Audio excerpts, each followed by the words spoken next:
Shalom saudara sekalian, hati-hati dengan hatimu. Demikian judul renungan kita hari ini yang bersumber dari Amsal 21 ayat 1-4 yang berbunyi sebagai berikut. Hati raja seperti batang air di dalam tangan Tuhan, dialirkannya kemana ia ingini. Setiap jalan orang adalah lurus menurut pandangannya sendiri, tetapi Tuhanlah yang menguji hati. Melakukan kebenaran dan keadilan lebih dikenan Tuhan daripada korban. Mata yang congkak dan hati yang sombong yang menjadi pelita orang fasik adalah dosa.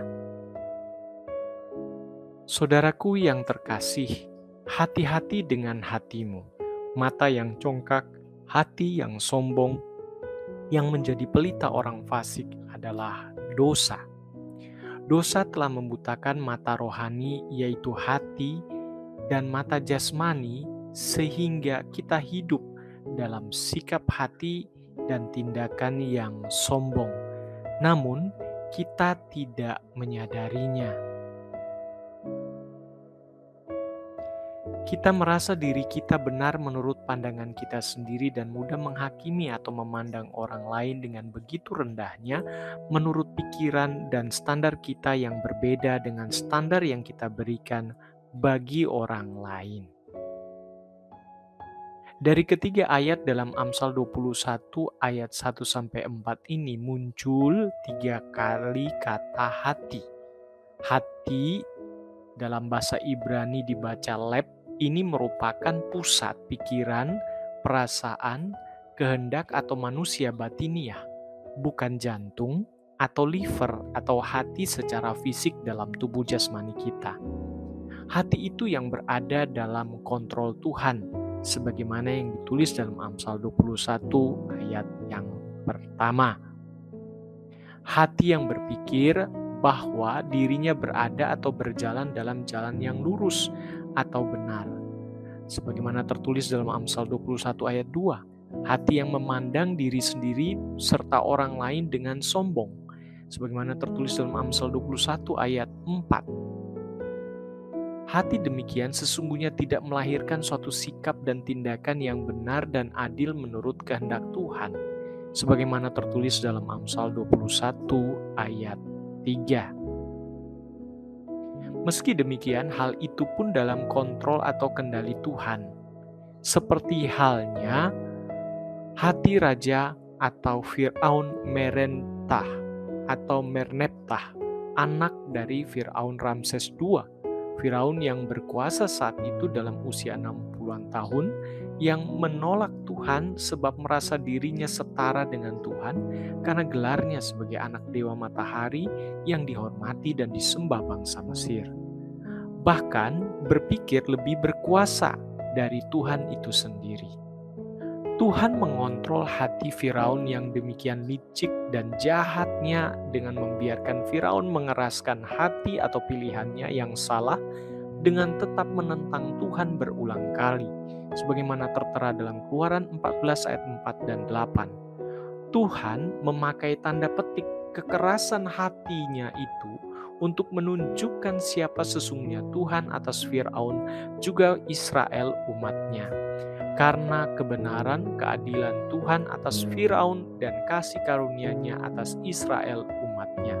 Sebagaimana yang tertera dalam Keluaran 14 ayat 17-18 dan Roma 9 ayat 17. Kekerasan hati Firaun yang merasa benar sendiri dan sombong itu dibayarnya dengan mati tenggelam bersama bala tentara yang dibanggakannya di dasar Laut Merah kuno yang terbentang dari Danau Pahit, terusan Suez, terusan Arab hingga Laut Merah modern.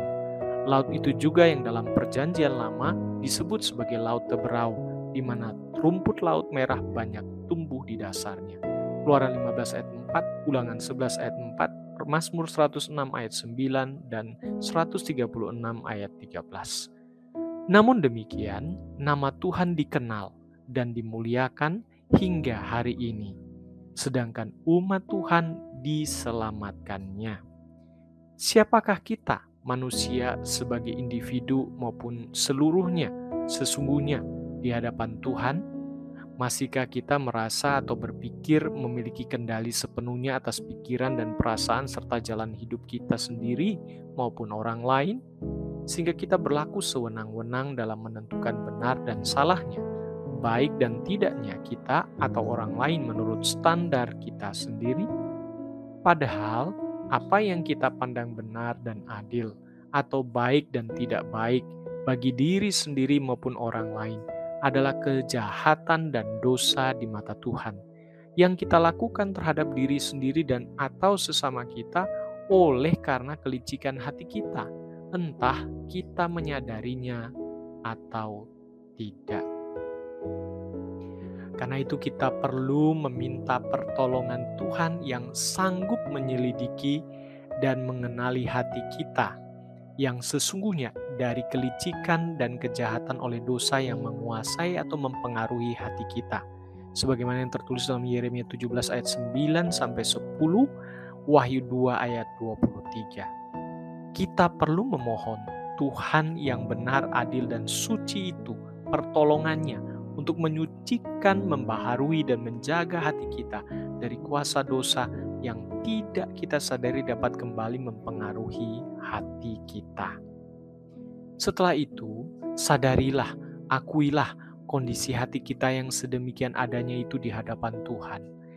Dan kenakanlah kerendahan hati dengan menanggalkan kesombongan diri kita, serta perbuatan jahat kita terhadap sesama dengan pemahaman yang benar, bahwa kita sesungguhnya sama-sama manusia yang hanya berhak ada di hadapan Tuhan oleh kasih karunia Tuhan di dalam Kristus Yesus anaknya yang tunggal itu, Tuhan dan Juru Selamat kita. Kolose 3 ayat 12 berkata, karena itu sebagai orang-orang pilihan Allah yang dikuduskan dan dikasihinya, kenakanlah belas kasihan, kemurahan, kerendahan hati, kelemah lembutan, dan kesabaran. Serta menjaga hati kita yang disucikan terus-menerus dengan firman Tuhan, yang dengan rajin kita pelajari untuk mengerti dan melakukannya setiap hari dalam semua aspek kehidupan kita. Tuhan dimuliakan melalui hati kita yang terus diubahkan makin serupa hatinya.